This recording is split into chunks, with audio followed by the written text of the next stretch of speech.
Well, with the Arcade Expo in its final day, they're still wrangling in game enthusiasts of all ages, and there's something for everyone, no matter how old you are. It's been a tradition for me and my guy. For Judson Snell and his son, the Louisville Arcade Expo has become more than a father-son time. It's a fitting place to be taken over by nostalgia. Grew up on Atari and Nintendo, and so usually walk with a bag of cartridges out of here every year. Snell is one of hundreds who have poured into the 30,000 square feet of retro gaming fun over the last 3 days. The expo is all about getting back to your video game or pinball roots.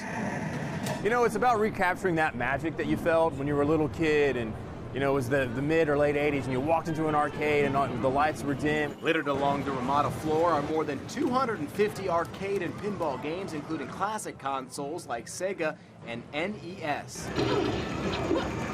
Everything is set up for people to play, and all games are free play.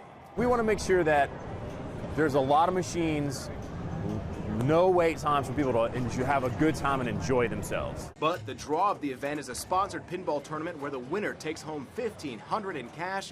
We spoke to Larry Kitchen, who brought the only Lord of the Rings themed machine to Louisville. He's seen the machines change over the decades. Typically, the game is going to give you hints as to what to shoot for. On the screen, there's going to be some hints that'll pop up. A lot of times as you're playing, you can't necessarily look at that. They had this thing called the flipper back in the late 40s, and that revolution thing, and then it just went from there. Now it's screens, displays. Right. Just a little more than half of most of these games are both owned and operated here in Kentucky. Reporting from the Arcade Expo, I'm Colin Mayfield, WLKY News.